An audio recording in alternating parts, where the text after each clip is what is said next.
presenter this evening because she can present, and then we can, after Q&A, she can move along, and then we can take care of some business.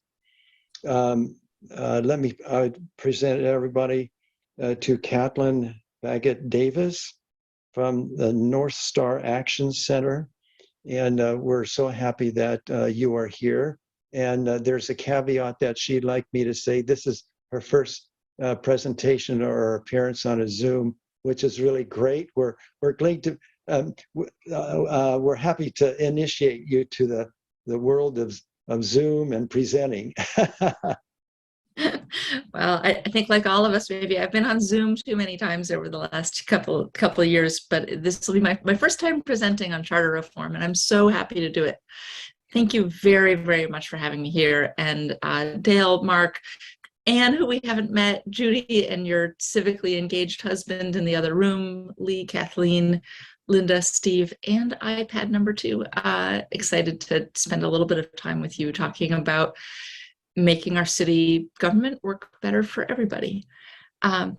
Dale, you asked me to talk a little bit before I started the presentation just about like my background and North Star, which I'm really happy to do.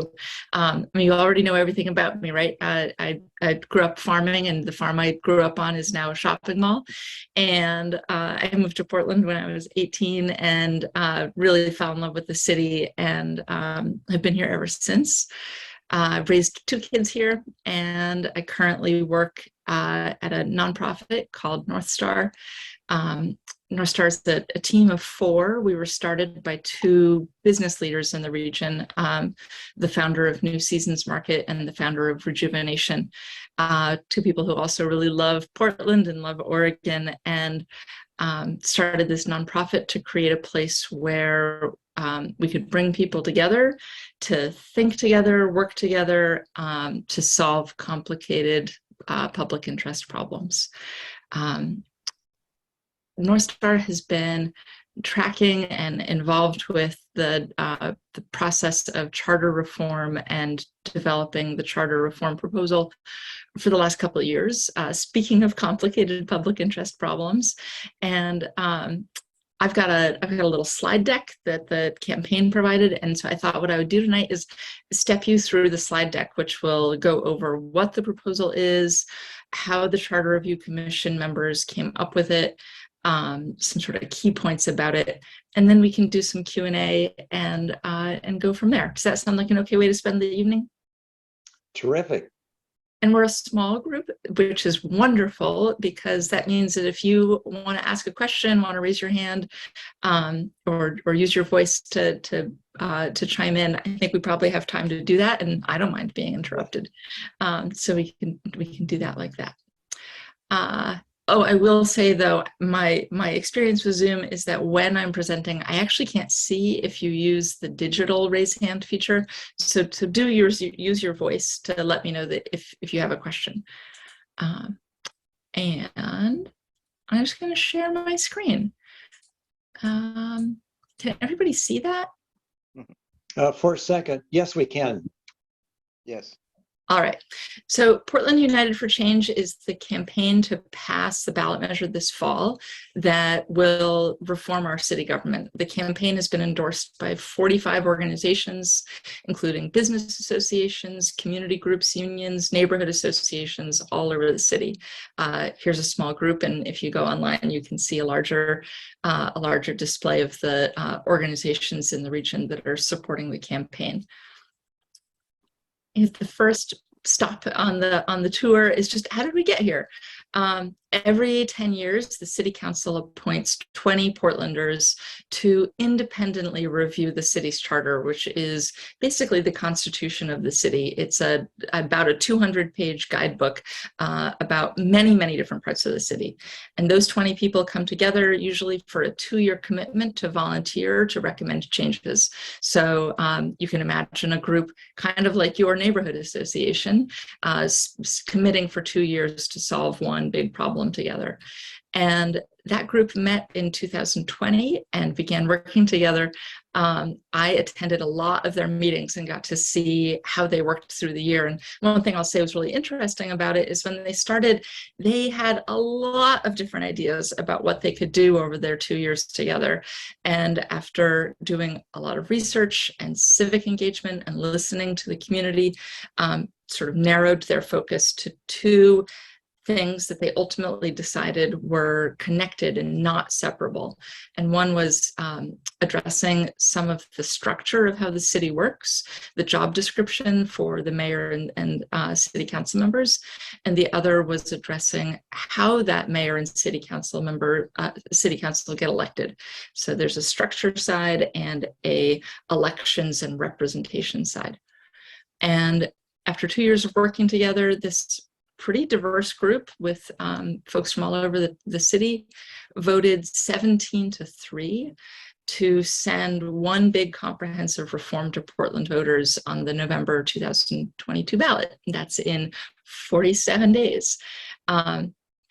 The reform, let me talk a little bit about some of their desired outcomes for charter reform. What the Charter Commission wanted to see after listening to the community was more voice and more choice for Portlanders all over the city. Particularly, I'll say, for the eastern part of the city that after annexation really hasn't had a full voice on city council. Second thing they were really interested in was more reflective and effective representation, a city hall for all. And finally, and quite a bit of their conversation over the 2 years that they were engaged was forming a city that will work for everyone, a city that's more accountable, more transparent, more effective, more responsive, that delivers equal services in every part of the city and that represents everyone. Their research and community engagement was really extensive. As part of my work, I track community engagement around the city, and I have to say, I don't know that I have seen a community engagement process that that committed so deeply to hearing from Portlanders from every part of the city.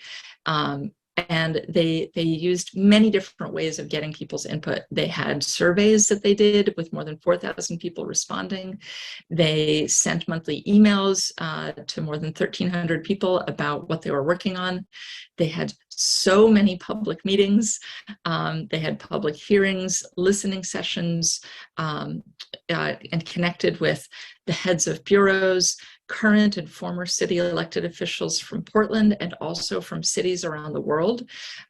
They read media articles, they did interviews, they just did so much work. And over their course of engagement, they got more than 1,600 public comments from Portlanders talking about what they wanted to see in the reform. Some of the things that came up for the Charter Commission members as they were doing this research were some of the problems, and maybe these are problems that you also recognize with the city, that in the current system, the bureaus are really siloed and they don't always know what the other one is doing, and sometimes they're even working against each other. That for everyday Portlanders, when you call to solve what seems like might be a simple solution, you're told to go from one bureau to the next to figure out how to solve it, and they don't really know what the person in the other bureau is doing. The inability across the city to address really complex problems. And one of the things that they really connected to that was that there are too few representatives. When the city was formed in 1913, the population overall was 200,000. And as the city grew, both with the population growing and also by growing geographically and annexing eastern parts of the city, that representation did not increase. Even though one of the things the Charter Commission learned from talking to experts in governance from around the rest of the country is that about one representative to 50,000 people is where you see really effective representation. And that's the number that Portland had in 1913. And that is actually the number that is in the proposed reform.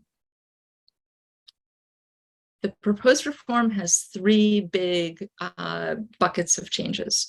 First, it creates a mayor-council government with a professional city administrator, and that city administrator is in charge of the bureaus that run the city's everyday services. The second is that it moves the city election to one election in the fall that uses proportional ranked choice voting for the city council and simple ranked choice voting for the mayor and city auditor. And the third reform is creating district representation in 4 districts in the city. I'm going to step through each of these, and I imagine that each of these might be places where you have more questions. The first is the mayor-council form of government. In the proposed form of government, the mayor would be the city's chief executive. The mayor would propose a budget and would propose and carry out the policies. The mayor also nominates and oversees the city administrator and has a tie-breaking vote on city council, but does not otherwise sit on city council.